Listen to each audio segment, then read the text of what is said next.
Continuing with Chapter 2 of The Manipulated Mind by Denise Wynn, we are in video number 5.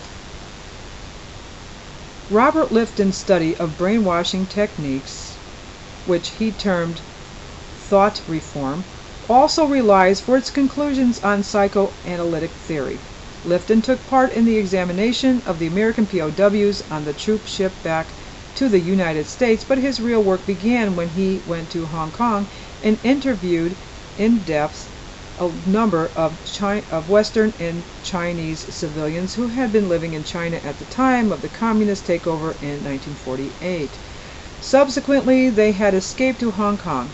In his book Thought Reform and the Psychology of Totalism, he described and assessed the experience of 15 Chinese intellectuals who had undergone reform in universities and revolutionary colleges, and 25 Westerners who were believed by the Chinese to be antagonistic to the communist regime and underwent reform in prisons. One of the Westerners was a Frenchman, Dr. Charles Vincent, who had lived and worked in China for 20 years before his arrest. Accused of being a spy, he was in prison for 3.5 years. Of him and another prisoner, Father Luca, both of them were trapped into making extensive confessions of acts never carried out, as well as unfounded denunciations of friends. Lifton said, "Their environment did not permit any sidestepping. They were forced to participate, drawn into the forces around them until they themselves began to feel the need to confess and reform." This penetration by the psychological forces of the environment into the inner emotions of the individual person is perhaps the outstanding psychological fact of thought reform. Lifton identified the processes at work as follows. Number 1, assault on identity. Dr. Vincent was told that he was not a real doctor. Father Luca that he was not a genuine father. Both, as they began to lose their bearings, started to question what and who they were. Number 2, guilt. Both men found themselves condemned by an infallible environment. They became so permeated by an atmosphere of guilt that the accusations being leveled at them merged with subjective feelings of sinfulness and having done wrong. They knew they were guilty of something. They felt very guilty, and gradually grew to believe that punishment must be deserved. Number 3, self-betrayal. The denunciation they were forced to make of friends and colleagues had a dual effect. It increased their feelings of guilt and shame, but equally fundamental, by denouncing all those with whom they had associated in their lives, they were effectively denouncing all that their lives had been up till that point. They were not so much betraying friends as being forced to betray the vital core of themselves. Number 4, breaking point. The combined efforts of severe guilt, shame, and self-betrayal led them to feel alienated from themselves. They began to fear total annihilation, and as everything that happened fanned rather than dispelled that fear, they moved inexorably towards breakdown. Number 5, leniency. The inevitability of total annihilation would suddenly be overturned by a showing of unexpected leniency on the part of their captors. A brief rest from interrogation, a brief encounter in which they were treated momentarily as individuals, summoned for the men a spark of renewed identity. Suddenly, annihilation was not the only outcome they could envisage. Annihilation could and now must be avoided, and there was only one immediate way to achieve that.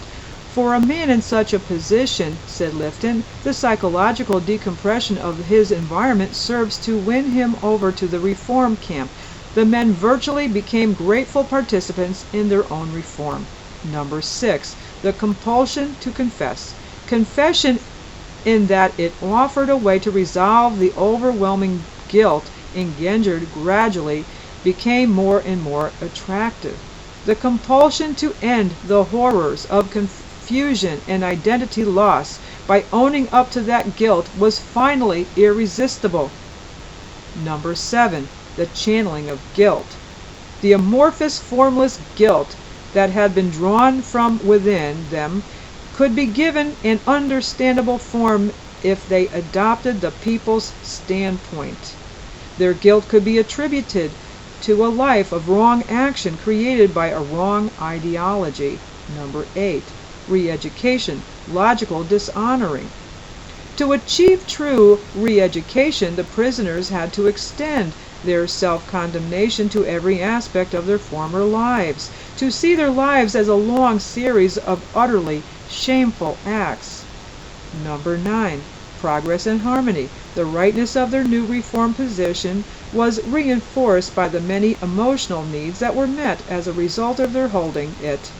They could feel group intimacy in their living and working. They could participate in pursuing a common goal. They could experience the relief of solving all problems, resolving all confusion. Instead of alienation, they could experience themselves as in harmony with their surroundings. Number 10. Final confession and rebirth. In this new spirit of harmony, the men were fully ready to supply with conviction statements about what they were now and what they had rejected. They experienced a virtual rebirth. Lifton claimed that in all the cases of apparent conversion, similar emotional factors seemed to be played on. Particularly a strong and readily accessible negative identity, an unusually strong susceptibility to guilt, a tendency towards identity confusion, particularly if a cultural outsider, and an all-or-nothing type of emotional set. Particularly interesting, however, was Lifton's finding that those who appeared to resist reform during their prison experience had similar characteristics.